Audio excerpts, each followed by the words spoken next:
नमस्कार, न्यूज 24 के खास कार्यक्रम आमने सामने में आपका स्वागत है। मैं हूं अनुराधा प्रसाद।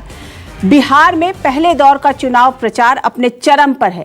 कहा जा रहा था कि कोरोना काल में रैलियां नहीं हो पाएंगी, नेता जनता तक नहीं पहुंच पाएंगे और प्रचार सोशल मीडिया तक सीमित रह जाएगा, लेकिन ऐसा नहीं हुआ। रैलियां भी हो रही हैं, हर पार्टी के स्टार प्रचारक भी बिहार पहुंच रहे हैं और खूब तंज भी कसे जा रहे हैं, लेकिन सारी नजरें 30 साल के उस नेता पर हैं जिसके सामने देश के प्रधानमंत्री नरेंद्र मोदी और बिहार के सीएम नीतीश कुमार हैं। जी हां, हम बात कर रहे हैं तेजस्वी यादव की, जो अपने दम पर एनडीए को चुनौती देने का दावा कर रहे हैं।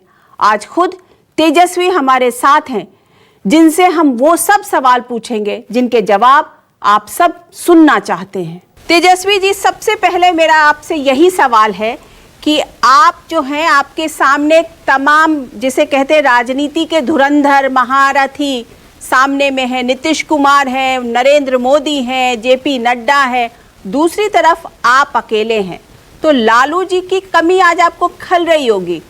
देखिए, लालू जी तो हमारे पिता हैं, उनको तो जाहिर सी तौर पे मैं बेटा हूँ, वो पिता हैं, तो हम सब लोगों की उनकी कमी जो है वो खलती ही है।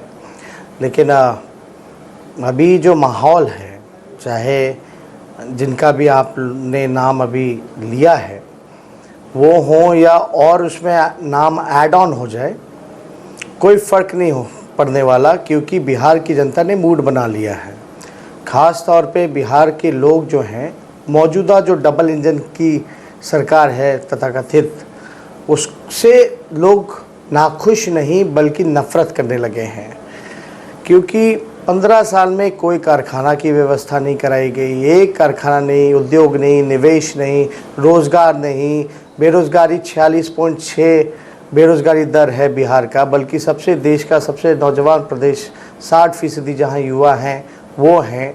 किसान बदहाल है, मज़दूरों की स्थिति आपने देखी होगी। अभी एयरपोर्ट चले जाइए या रेलवे स्टेशन चले जाइए, लोग भर भर करके मज़दूर वापस जा रहे हैं, पलायन कर रहे हैं। यही डबल इंजन की सरकार ने लगभग 60 घोटाले किए, जिसको सरकार खुद स्वयं मानती है, जिसका पूरा आंकड़ा है 30,000 करोड़ रुपए का। तो इस वजह से लोगों में काफ़ी आक्रोश है। डबल इंजन की सरकार है तो बिहार को विशेष राज्य का दर्जा क्यों नहीं मिला, विशेष पैकेज क्यों नहीं मिला, बिहार के लोगों के लिए आखिर इस 15 साल में किया क्या गया। तो जो व्यक्ति 15 साल तक बिहार का मुख्यमंत्री बना, भूखमरी नहीं मिटा पाया, पलायन नहीं रोक पाया, बेरोजगारी नहीं मिटा पाया, कारखाने नहीं लगा पाए, निवेश नहीं है, शिक्षा चौपट हो गया। शिक्षा की तो स्थिति है कि टॉपर्स घोटाले होते हैं और उसमें भी सनी लियोनी जो है टॉप कर जाती है। रिजल्ट में इतनी बड़ी धांधली होती है, कभी कुछ निकलता है, कभी कुछ निकलता है। अस्पताल के हालात आपने देखे होंगे, कुत्ते बेड पे लेटे रहते हैं, बगल में शव पड़ा है, इलाज हो रहा होता, जल जमाव होता है तो अस्पतालों में पानी घुस जाता है। पूरी तरीके से जो सिस्टम है वो चरमरा गई है। थाने में, ब्लॉक में आप चले जाइए, बिना चढ़ावे के कोई काम नहीं होता। घूसखोरी जो है हर एक लेवल पे बढ़ चुकी है। चूहा भी थाने का जब्त किया हुआ जो शराब है वो पी जाता है, चूहा बांध काट लेता है। नए पुल का उद्घाटन होता है, उद्घाटन वाले दिन टूट जाता है, उसके 10 दिन बाद टूट जाता है, उससे पहले बांध टूट जाते हैं। ये हाल बिहार के लोगों ने देखने का काम किया, तो जाहिर सी तौर पे बिहार के लोगों में आक्रोश नहीं बल्कि नफरत पैदा हो गई इस मौजूदा सरकार से, खास तौर पे नीतीश कुमार जी से। जी तेजस्वी जी, मैंने सुना कि आप कह रहे हैं कि बिहार के लोगों को नीतीश जी से नफरत है और यहाँ की सरकार से, यहाँ की डबल इंजन की सरकार से नफरत है, लेकिन प्रधानमंत्री मोदी कह रहे हैं कि आज के टाइम में लालटेन की क्या जरूरत। वो बार बार यही कह रहे हैं कि आप 15 साल के पहले के बिहार को याद कीजिए, जब लालू जी का राज था, जब अराजकता थी, जब तमाम लोगों की जिसे बोलते हैं कि किडनैपिंग का राज था। तो क्या बिहार की जो जनता है उस तरीके के शासन को वापस लाना चाहती है? देखिए, क्या जो वो कह रहे हैं वो सच है, पहली बात तो ये। दूसरी बात मैं ये कहना चाहूँगा, अगर आप 15 साल कंपेयर करते हैं तो किसी आंकड़े पे आप बहस कीजिएगा ना। मैं डिप्टी सीएम रहा, क्या नीतीश कुमार जी को याद नहीं आया जब लालू जी के पैर पे गिर करके लालू जी ने उनको सीएम बनाया था, जब उन्होंने गठबंधन किया था, तब वो नज़र नहीं आ रहा था। हम 18 महीने डिप्टी सीएम रहे हैं, आप बता दीजिए कौन सा ऐसा भय का माहौल था। मेरे कार्यकाल में जब हम डिप्टी सीएम थे, मेरे को बनाया किसने? नीतीश जी ने। तो नीतीश जी ने बनाया, तो मेरे 18 महीने के काम को क्यों नहीं बात करते हैं? ऐसा कौन सा काम हो गया? तो देखिए, जो भी 15 साल कंपेयर भी अगर आप अपराध से करेंगे तो आप जो है एक आंकड़े पे बात कीजिएगा ना। तो एनसीआरबी का आंकड़ा तो ये कहता है कि मेरे जाने के बाद सृजन घोटाला हुआ, मेरे जाने के बाद बालिका गृह मुजफ्फरपुर कांड हुआ, और उसके बाद से 18 महीने वो छोड़ दीजिए 2015 का, उसका आप निकाल लीजिए, और उसके बाद का बीजेपी को जो चोर दरवाजे से जो इन्होंने विश्वासघात किया मतदाताओं के साथ बिहार के, उसका आंकड़ा निकाल लीजिए, तो अपराध तो कई गुना बढ़ गया। जो भी है, लेकिन हम लोग, चलो कोई अगर भूल चूक हुई होगी तो 15 साल तो हम लोग विपक्ष में बैठे रहे, लेकिन अभी मौजूदा परिस्थिति में तो 15 साल कोई कम नहीं होता। आज क्या स्थिति है? तो एक बात बताइए तेजस्वी जी, नीतीश कुमार जी को बताना चाहिए ना। एक बात बताइए आप कि अगर आप ये कह रहे हैं कि चलिए 15 साल भूल चूक हुई, तो आप खुल के माफी मांगिए ना कि चलिए भाई हाँ ठीक है, 15 साल जो वो भूल चूक हुई थी उसको जनता भूल जाए और इस बार नए सिरे से राष्ट्रीय जनता दल को वोट दे। आप अपनी भूल चूक के लिए माफी तो मांगिए। अनुराधा जी, 15 साल से हम विपक्ष में हैं, ये जनता का मैंडेट है कि नहीं है? जनता को जो सजा देना था वो दे दिया गया, लेकिन माफी मांगने का समय तो अब है ना, एनडीए का है, नीतीश कुमार जी का है, क्योंकि 15 साल से वो सत्ता में है। वो तो मजदूरों को देख के मुंह फेर लेते हैं, जो जहां है वहीं रहो। हर कोई रहना चाहता है बिहार में। अच्छा स्कूल होता तो यहीं पढ़ता, अच्छा कॉलेज होता, यूनिवर्सिटी होता तो यहीं पढ़ता, अच्छे अस्पताल होते तो यहीं इलाज कराते, रोजगार मिलता तो यहीं नौकरी करते, यहीं रोजगार मिलता तो यहीं रहते। बिहार का लाखों अरबों करोड़ों रुपया जो है बाहर नहीं जाता। तो माफ़ी तो अब जो वक्त है वो नीतीश जी को मांगना चाहिए, वो क्यों नहीं मांगते हैं? आप ये वायदा कर रहे हैं कि हम 10 लाख लोगों को नौकरी देंगे, लेकिन जो आपके विरोधी हैं तेजस्वी जी, वो कह रहे हैं कि जो विधानसभा नहीं गया 1 साल से, वो नौकरी क्या देगा? उसको क्या मालूम कि नौकरी कैसे जनरेट की जाती है? उसको काम के बारे में खुद ही नहीं मालूम, वो काम नहीं करता है तो वो नौकरी क्या देगा? वो विधानसभा नहीं जाता है तो वो नौकरी क्या देगा? ये तो बड़ा हास्यास्पद बात है। विधानसभा में आपने मेरे को कितने बार बोलते हुए सुना होगा, हर सत्र में लगभग बोलते हुए सुना होगा। जब हम बोलते हैं, जब विधानसभा में गरीबों के, किसानों का, नौजवानों का, हर तरीके का आवाज़ उठाते हैं, तो इनका तो कोई जवाब ही नहीं होता। अभी भी कोरोना काल में भी देख लीजिए, हम लोग जब विधानसभा में बोल रहे थे तो ये लोग कहाँ थे, कहाँ जवाब दे पाए? हर एक सत्र में देख लीजिए, अरे हम डिप्टी सीएम रहते हुए हमने बजट पेश किया है, कैसी बातें करते हैं ये लोग। इन लोगों को झूठ बोलने के अलावा और कोई काम नहीं रह गया। जहाँ तक नौकरियों का सवाल है, हालांकि बिहार सरकार को, नीतीश जी को रोज़गार दे देने चाहिए थे, कोई भी पद खाली नहीं छोड़ा जाना चाहिए था, भर देना चाहिए था। 4.5 लाख आंकड़े मैं बता रहा हूँ कि खाली हैं। बिहार सरकार जब चाहे तब भर सकते हैं और उसका बजट में प्रावधान भी है। लेकिन तेजस्वी जी, खजाना खाली है। बात सुन लीजिए, सुन तो लीजिए। चलिए आपका 1 मिनट हम बाद भी मान लें, अगर खजाना खाली है तो दोषी कौन है, तेजस्वी है या नीतीश कुमार है? अब दूसरी बात, मैं तो ये बता रहा हूँ कि 2,11,13,000 जो बिहार का बजट है, उसका 40% तो नीतीश कुमार खर्च ही नहीं कर पाते हैं, जो कि 80,000 करोड़ है। तो पैसा तो है ही, जो कि ये सरेंडर कर देते हैं, वापस लौटा देते हैं। राइट टू एजुकेशन में सेंट्रल गवर्नमेंट का पैसा मिलता है 24,000 करोड़ का, वो ये इन्होंने वापस कर दिया। तो 4.5 लाख नौकरियों का तो ऑलरेडी इसमें कोई पद है रिक्त, तो उसी हिसाब से ना प्रोविजन होता है बजट में। तो 4.5 लाख का तो है ही। तो राष्ट्र एवरेज के मुकाबले अगर हमको आना है तो 5.5 लाख और देना है, जो कि 80,000 करोड़ हम बता रहे हैं, और 24,000 करोड़ राइट टू एजुकेशन का जो फंड सेंट्रल का आता वो है। तो 10 लाख नौकरी तो जब चाहे तब बिहार सरकार दे सकती थी।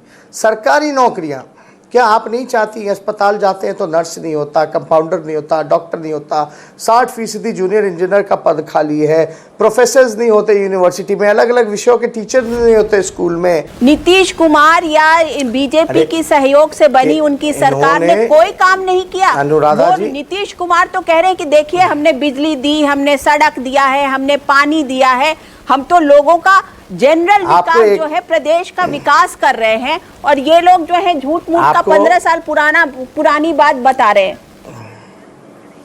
ये लोग उस्ताद हैं झूठ बोलने में।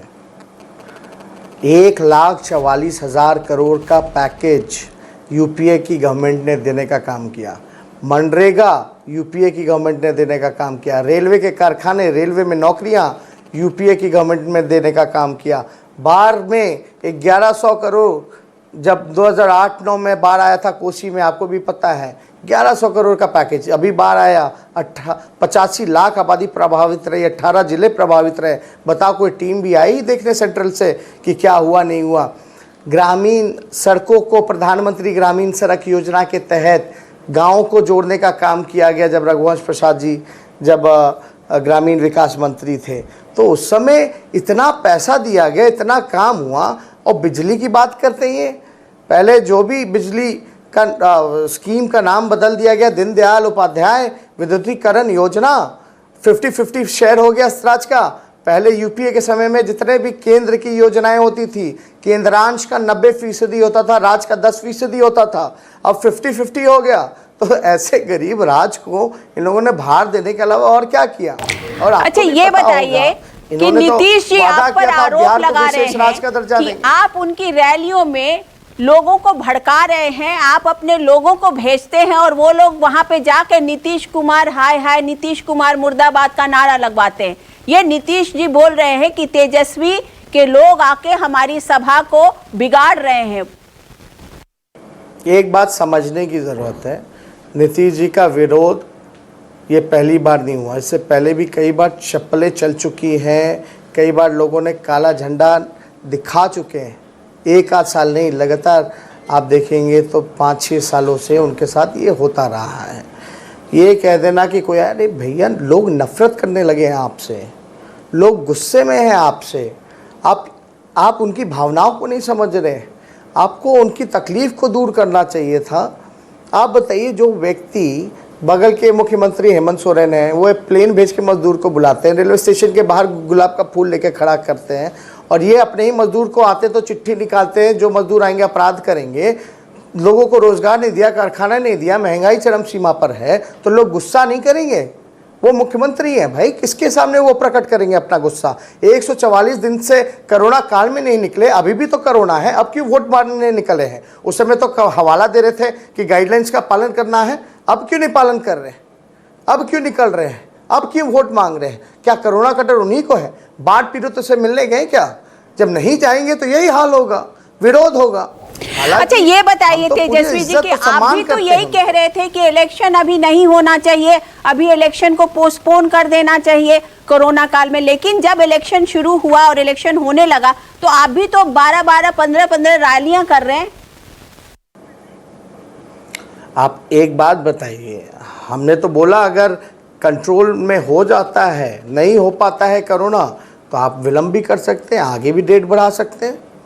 लेकिन ये तो इलेक्शन कमीशन का निर्णय था, हमने तो बाकायदा टीम भी भेजी थी। लेकिन अब चुनाव हो रहा है तो हम चुनाव नहीं लड़ेंगे क्या? हम तो लड़ेंगे ही। अब हम 12 सभा करें या 15 करें या 25 करें, बीजेपी के तो 20-20 हेलीकॉप्टर उड़ रहे हैं, हमारा तो एक ही उड़ रहा है। हम तो अकेले हैं घूमने वाले, और लोग बुलाएंगे तो हम तो जाएंगे ही।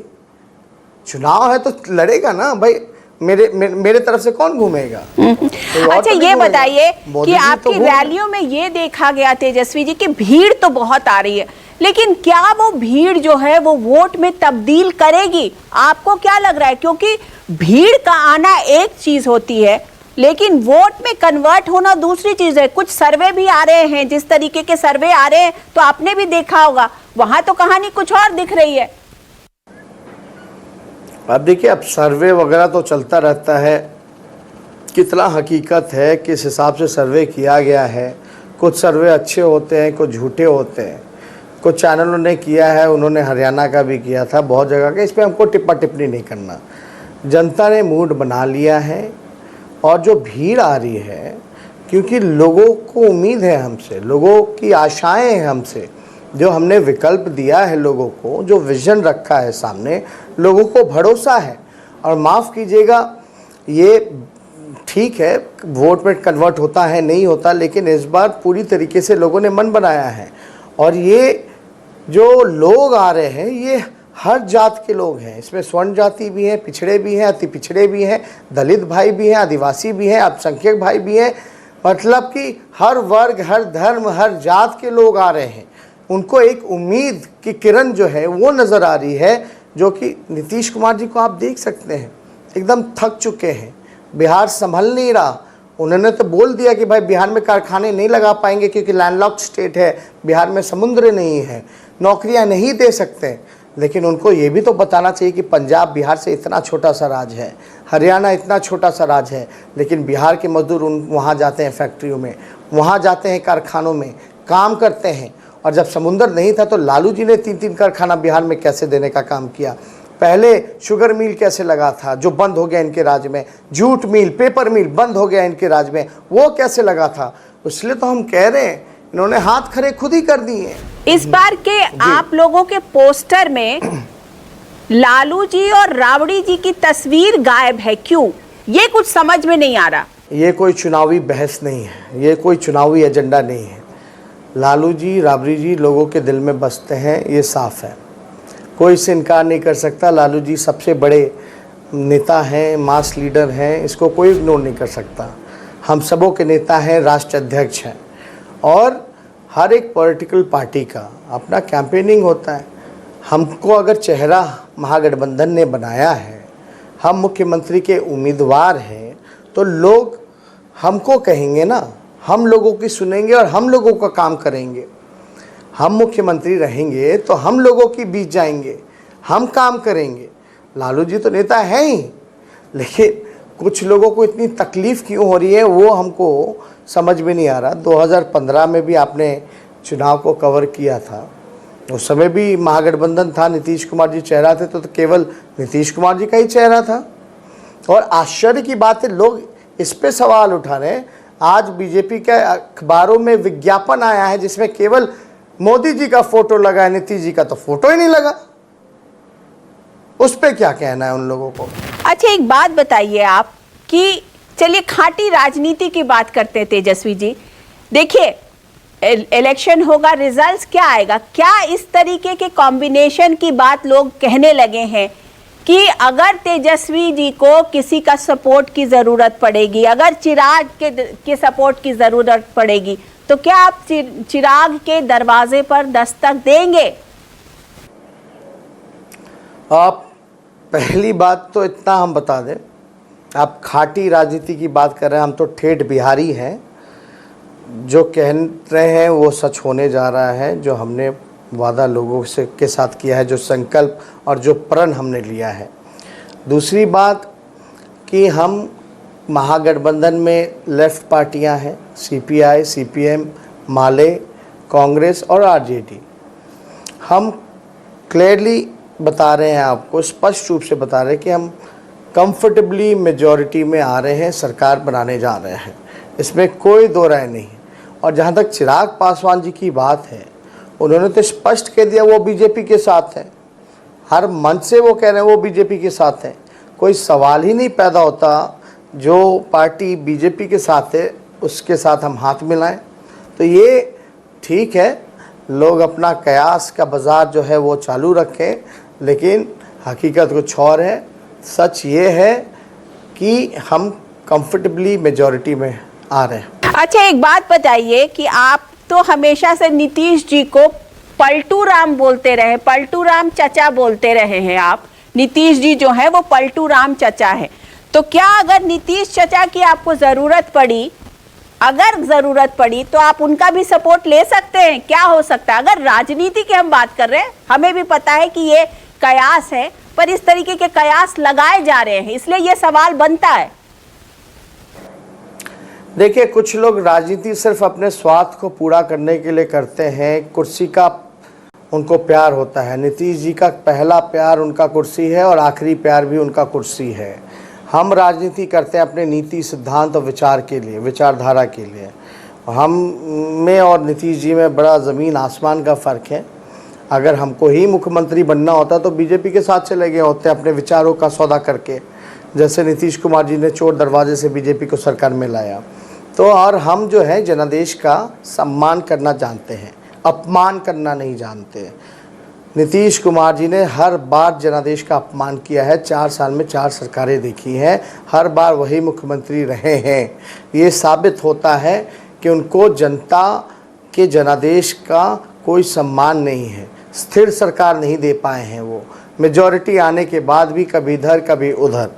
रही बात, हम जो है जनादेश का सम्मान करेंगे और मुझे पूरा जनता पे विश्वास है कि हम कंफर्टेबली क्लियर मेजॉरिटी में आएंगे।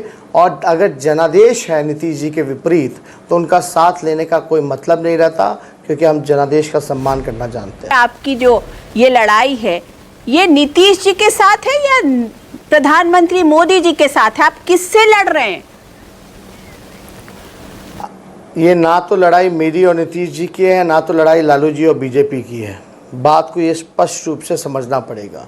ये जो लड़ाई है तानाशाह सरकार वर्सेस जनता, और हम जनता के साथ खड़े हैं और जनता की जीत तय है। अच्छा, ये बताइए, तेजस्वी जी की 10 नवंबर को नतीजे आएंगे, क्या आप पापा को गिफ्ट दिला पाएंगे? 9 तारीख को तारीख है लालू जी के बेल का, एक केस का, बाकी सब केस में बेल हो चुका है, एक रह गया। हमें न्यायपालिका पे भरोसा है कि 9 तारीख को लालू जी को बेल मिलेगा, क्योंकि बेल के सारे जो कंडीशंस होते हैं लालू जी फुलफ़िल करते हैं। मेजर जो कंडीशन होता है आधी सज़ा काटने का, जो कि लालू जी ने आधी सज़ा काट लेते हैं, इसलिए 9 तारीख को ये तारीख है। लेकिन इतना मैं कहूँगा, कोर्ट का जो निर्णय होगा वो स्वागत होगा, लेकिन 10 तारीख को नीतीश जी की विदाई तय है। आप विदाई की बात कर रहे हैं, लेकिन आपकी सरकार कंफर्म्ड बनेगी, इस बात को आप कैसे जस्टिफाई करेंगे? आप इसको जस्टिफाई कैसे करेंगे? लोग, सर्वे कह रहा है कि जो अभी भी जो है लोग बीजेपी को, अर्बन बिहार जो है वो बीजेपी को दे रहा है, और इनकी आरजेडी की सीट्स हो सकता बढ़े, लेकिन सरकार बनाने के करीब नहीं पहुंचने वाले। परम्यूटेशन कॉम्बिनेशन के हिसाब से। अनुराधा जी, आप तो बिहार की हैं। बिहार के लोग सामाजिक राजनीतिक रूप से सबसे जागरूक है। 2015 का चुनाव जब हम लड़ रहे थे तो यही सर्वे मेरे को चुनाव हरा चुका था। हम लोग कंफर्टेबली, हम अपने ही कॉन्स्टिट्यूंसी से कंफर्टेबली जीते, अब तक के इतिहास में सबसे ज़्यादा वोट पाए, और सिंगल लार्जेस्ट पार्टी आरजेडी बनकर के निकली। उस समय महागठबंधन की प्रचंड जीत हुई थी। लेकिन सर्वे क्या कह रहे थे? अब हम कितना भी जस्टिफाई करें, कोई फ़ायदा तो है नहीं। वो तो 10 तारीख को नतीजे आएंगे, सबको पता चल जाएगा। ये लड़ाई आप अपने दम पे लड़ रहे हैं। राबड़ी जी भी बहुत नहीं दिख रहे, Lalu ji of course jail के अंदर हैं, फैमिली भी उतनी नहीं दिख रही है। तो क्या आप अपने आप को कहीं ना कहीं अकेला तो नहीं महसूस कर रहे हैं कि मैं इतने सारे लोगों से एक साथ लड़ रहा हूं, मैं कहीं कमज़ोर ना पड़ जाऊं? नहीं, वो लोग कमज़ोर हैं तभी तो एक साथ सब लोग हैं। आपने बोला इतने लोगों से लड़ रहे हो, आप अकेले हो, तो वो कमज़ोर हैं, वो जान रहे जनता हमारे साथ है, तो हमें क्या फ़िक्र है। कमज़ोर तो वो हैं कि विश्व की सबसे बड़ी पार्टी भी जो है उसके पास कोई चेहरा नहीं है, मजबूरी में नीतीश कुमार जी को रखना पड़ रहा है, और नीतीश कुमार जी को बैसाखी का सहारा लेना पड़ रहा है। ये तो उनकी कमज़ोरी है। जनता तो हमारे साथ है, तो हमको कोई तकलीफ़ नहीं है, कोई अकेलापन नहीं है। जब जनता खड़ी है, करोड़ों लोग बिहार के आपके साथ खड़े हैं, तो अकेले कहाँ हैं? चलिए, तेजस्वी जी, हमसे बात करने का आपका बहुत बहुत शुक्रिया। तो ये थे तेजस्वी यादव आमने सामने में। मैं अनुराधा प्रसाद किसी और पर्सनालिटी के साथ आपसे फिर मिलती हूँ, तब तक के लिए नमस्कार।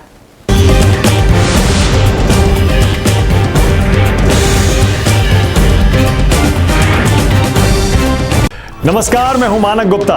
अगर आपको हमारा ये वीडियो पसंद आया हो तो इसे लाइक और शेयर जरूर करें, और हाँ, हमें सब्सक्राइब और फॉलो करना ना भूलें ताकि आप देश और दुनिया की कोई खबर मिस ना करें। तो जुड़े रहिए हमारे साथ और देखते रहिए News 24।